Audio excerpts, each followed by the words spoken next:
সামনেই রাজ্যে বিধানসভা ভোট। আজকে বীরভূমে সিদ্ধপীঠ তারাপীঠ মন্দিরে দুবরাজপুর বিধানসভা তৃণমূল কংগ্রেস প্রার্থী নরেশ চন্দ্র বাউরি, নানুর বিধানসভা প্রার্থী বিধানচন্দ্র মাঝি সহ রামপুরহাট 2 নম্বর ব্লকের সকল নেতৃত্ব মা তারার কাছে মমতা বন্দ্যোপাধ্যায় এবং অভিষেক বন্দ্যোপাধ্যায় সহ সমগ্র বঙ্গবাসীর মঙ্গল কামনায় পুজো দিয়ে মায়ের আশীর্বাদ মাথায় নিয়ে আজকে নির্বাচনী প্রচার শুরু করলেন হাসন বিধানসভা তৃণমূল কংগ্রেসের প্রার্থী ফাইজুল হক ওরফে কাজল শেখ। পুজো দিয়ে বেরিয়ে মন্দিরে আগত ভক্ত বৃন্দদের সঙ্গে সৌজন্য বিনিময়ে সাক্ষাৎ করেন কাজল শেখ। ব্যুরো রিপোর্ট, বাংলার কণ্ঠ। সর্বপ্রথমে এখানকার সেবাই পুরোহিত দ্বারা আমার রাজ্যের বঙ্গজননী বাংলার মা মাননীয় মুখ্যমন্ত্রী মাননীয় মমতা বন্দ্যোপাধ্যায়ের দীর্ঘায়ু কামনা করলাম, তার সুস্থতা কামনা করলাম এবং সর্বভারতীয় তৃণমূল কংগ্রেস সাধারণ সম্পাদক আমার দলের সেনাপতি যুবরাজ অভিষেক বন্দ্যোপাধ্যায়ের দীর্ঘায়ু কামনা করলাম এবং তিনি যেন সুস্থ থাকেন সেই কামনা করার জন্য এখানকার পুরোহিত দিয়ে আমরা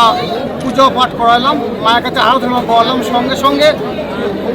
এই বাংলার যে 294 জন প্রার্থী আছে, মামাটি মানুষের নেত্রী মমতা বন্দ্যোপাধ্যায় অভিষেক বন্দ্যোপাধ্যায় মনোনীত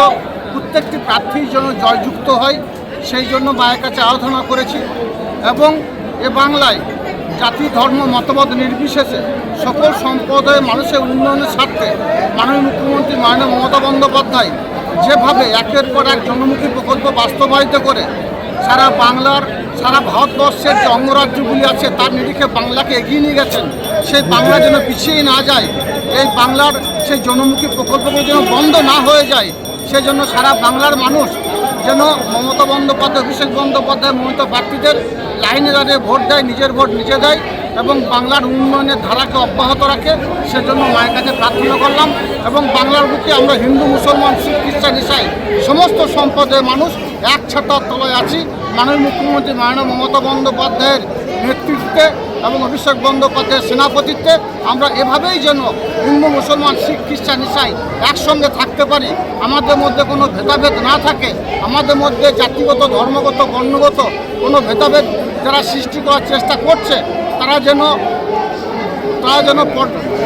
পরাস্ত হয়, তারা যেন এগিয়ে যেতে না পারে, সেটাই মায়ের কাছে প্রার্থনা করেছে।